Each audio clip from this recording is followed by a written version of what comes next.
You can feel it, can't you? This pain of not being good enough never goes away.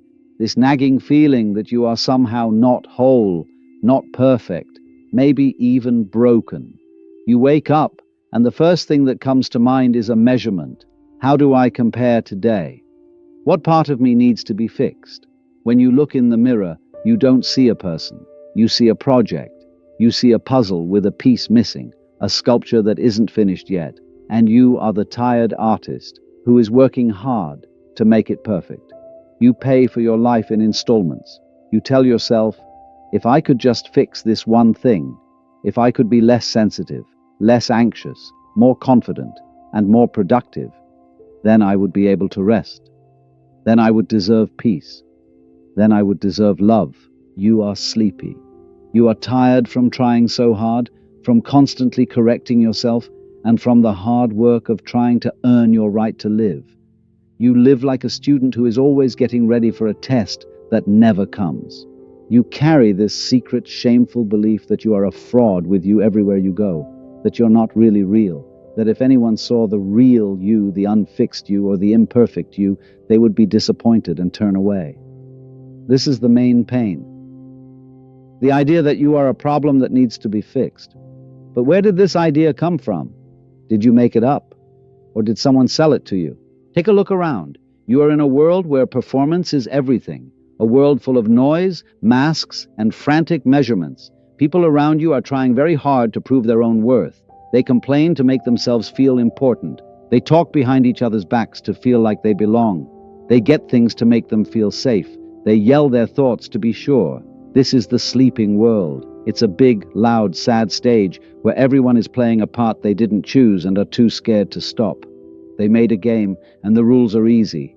Act like us. Want what we want. Be afraid of what we are afraid of. And most importantly, never let anyone see the cracks. The world that is asleep wants everyone to be the same, because being the same is easy. It needs you to be the same. You have to be just as insecure as they are, so that you will keep buying the solutions they sell and keep trying to get their approval. They have created a comfortable reality out of shared lies, and your real, unbroken, perfectly broken self is a big threat to this world. They want you to think that you are the problem.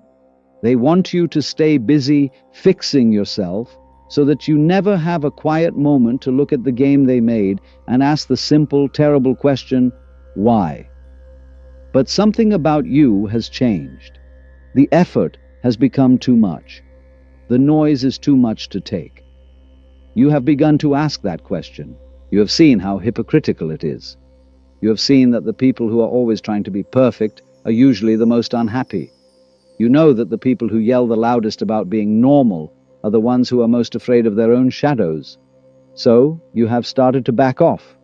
This is the first sign that the Great Awakening is coming. It's not a loud event. It isn't a lightning strike. There is no noise when they leave. You just stop trying to win the game. You no longer ask for their permission. You don't raise your hand anymore, hoping they will understand you. You don't have to waste your breath explaining yourself or justifying why you have the right to live the way you do. You have just put down the tools. You have stopped trying to fix the amazing, complicated, real person that you are. The awakened archetype is not a fighter. It isn't a superhero. It is the person who is watching. The person who quietly leaves the loud group is the one. The person who feels better in silence than in applause. You don't care about their arguments anymore. Their judgments don't bother you anymore. You don't feel angry or bitter when you see them frantically performing. Instead, you feel a kind of distant, quiet compassion. You see the game and the players, but you just don't want to play. You no longer feel like you need to be understood by a world that hasn't even begun to understand itself. And in this peaceful, roomy retreat, you are finally making room to find out what is real. But this retreat isn't easy, because the moment you stop playing their game and put down your tools, the world that is asleep looks at you, and it doesn't get what it sees. Your calm looks like being lazy. It seems like you're being rude by not saying anything. Your sensitivity makes you seem weak. So, they bring you their labels. They have to. This is the only way they can get used to your new shape. They say you're broken, too sensitive, flawed, inadequate, stuck, or lost. They call you unambitious because you don't want to chase their goals. They call you antisocial because you need to be alone. They call you unstable because you have strong feelings. They have to make you sick. Do you get this? This is the most important part of your trip. Their labels don't tell you what you are. They are a way for them to protect themselves. Your calm, real presence is a threat to the comfortable lies they tell themselves. Your silence is a mirror when you sit in it, and they hear their own frantic noise in it. When you don't gossip, you show that they don't have any integrity. When you are willing to feel your own brokenness without trying to fix it, your wholeness shows how broken they are. A higher level of consciousness must be misinterpreted by a lower one. Someone who is dreaming must think that the person who is awake is crazy. They don't have any other framework. They look at your depth, and since they don't have any depth of their own, they can only see it as empty space. They see how sensitive you are, but because they have numbed themselves, they can only see it as a sickness. To protect their own idea of whole, they have to call you broken. To protect their own frantic striving, they have to call you inadequate. To keep their own not enough safe, they have to call you too much. You see, their judgment is not a verdict. It is a confession. This is not your story. It belongs to them. It is a sad, unconscious way of admitting that they can't do everything. And as soon as you really see this, the chains break. You are free as soon as you see that their truth is just their fear in disguise. You no longer need them to understand you because you finally do. So, what is the real diagnosis? Now that we've thrown away their scary names, what is the truth about your state? You have stopped trying to fix yourself, and in doing so, you have come to a deep understanding. We can call these the three great truths of the authentic soul. 1. You are starting to feel wholeness instead of brokenness. People who sleep think that wholeness means being perfect, closed, easy, done, like something made in a factory. But this isn't life. This is fake. Life isn't smooth. It's rough. Life is not closed. It is open. Your cracks, flaws, and imperfections are not mistakes. They are what makes you human. They are the marks of a real life. They are the places where the light comes in. They show that you have lived, that you have felt, and that you haven't been hiding in a sterile box. A soul that has never taken a chance, loved something, or been anything is a soul that has never had scars. You are not broken. You are just real. You have stopped trying to be perfect and have finally let yourself be whole. This wholeness includes all the flaws that are so scary to them. 2. You are starting to feel spaciousness, which is what they call inadequacy. They feel adequate because they are full. They are full of noise from society, other people's opinions, endless goals, distractions, worries, and the need to be right. They are full, so they feel solid. But the room is solid even though it is messy. You have been emptying your cup in your retreat. You don't need their noise anymore. You no longer need their approval. You have stopped needing to be something all the time. This has caused a quiet inside, an area. This inner space looks empty to the sleeping world. It looks like not enough. It looks like you are missing something. But you know what really happened. It's not empty. It is roomy. It is the holy nothing from which all real creativity, all real peace, and all real self-awareness come. You are not inadequate. You are not polluted. You have kept your true self safe from the world's desperate need to fill every gap. 3. You are finally accepting what they call too sensitive as acutely perceptive. This is the biggest mistake in diagnosis. They taught you to think of your sensitivity as a bad thing, a problem that needs to be fixed, a load to carry. But being sensitive isn't a bad thing. It is your most intelligent thing. You are not too sensitive. You are sensitive in the right way. You are a finely tuned instrument in a world where many people are numb, deaf, and blind. You don't overreact. It's because you are one of the few people who are reacting correctly to how things really are. You can feel the hypocrisy in the room. You can hear the pain behind the angry words. You can see the fear behind the mask of confidence. The world is yelling, and you're one of the few people who can hear it. They say you're too sensitive because they don't like how clear you are. Your view breaks through their illusions. Your ability to feel is a threat to their numbness. Your sensitivity is not a disease. It is a sign of life. It is the compass of your soul, and it has been trying to get you home all along. This is what it costs to wake up. You are not broken, but whole. You are not inadequate, but spacious. You are not sick, but very aware.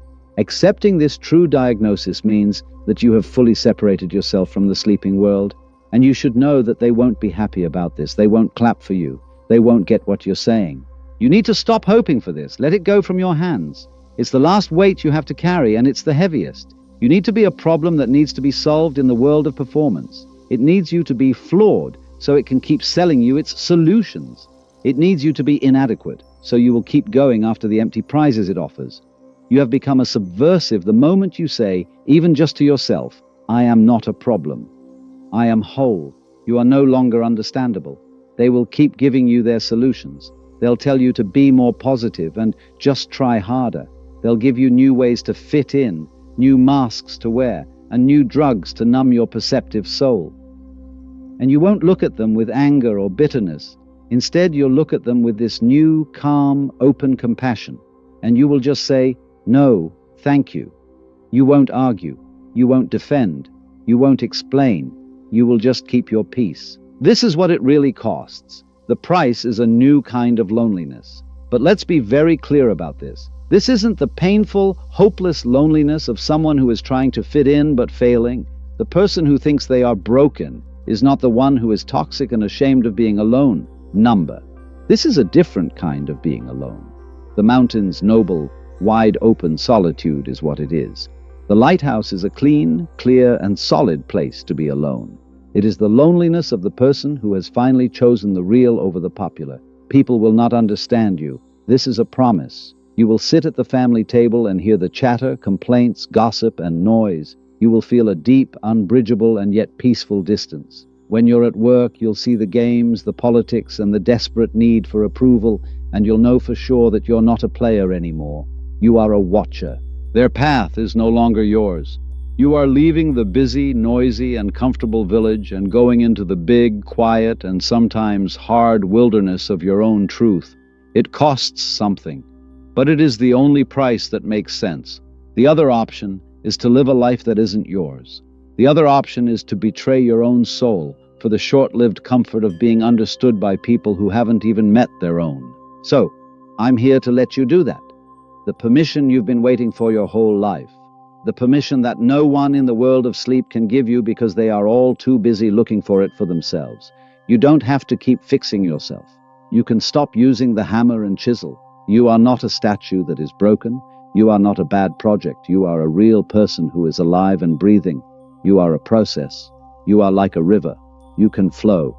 You can be quiet if you want. You don't have to have an opinion on every little thing. You don't have to get involved in their crazy fights. You don't have to make noise to fill in their awkward silence. Your quiet space is sacred. It is the womb of your truth. You are allowed to live there. You can let them down. This is the most important one. You can be the one who doesn't call back, the person who goes home early, the person who doesn't want the promotion they want, the person who doesn't believe what they say is true. Their disappointment is their own story. It is what they expect. They put their fantasy on you. It has nothing to do with what you know is true. You don't have to worry about the false ideas they have about you. You are only responsible for being true to yourself. You can feel inadequate and not worry about it. You can finally call your sensitivity a strength. You can carry your flaws with you and know that they are what make you unique. You are allowed to be broken, and you should know that you are more whole than all the perfect and sealed people in the world. You can trust your compass, to have faith in that deep, sensitive, and perceptive core, even if it means going against the crowd, especially when it helps you stay away from the crowd. You don't have to say sorry for your life. It's not a deal. It isn't a show. It's a presence. You can be here just the way you are. All the flaws, imperfections, and inadequacies. It's all you. Everything is real. Everything is holy. Everything is whole. Follow your own path. Don't go into detail. Don't make excuses for it. Don't say you're sorry for it. Just walk it. You don't have to be fixed to be free. You are free when you finally understand that you were never broken. That's the path you need to take. If this path of returning to authenticity speaks to you, please subscribe and turn on notifications so we can keep walking together in deeper understanding. And so you keep going. You let the sounds of the sleeping world fade into the distance. You let their fears, judgments, and labels become like the sound of cars on a road far away. It's there, but you don't have to worry about it anymore. You have other things to do. The only thing left to do is be, to sit in your own quiet, to be aware of your own presence, to look at the sky, the tree, and the air, to find again the simple, deep, and radical joy of being alive without having to say sorry.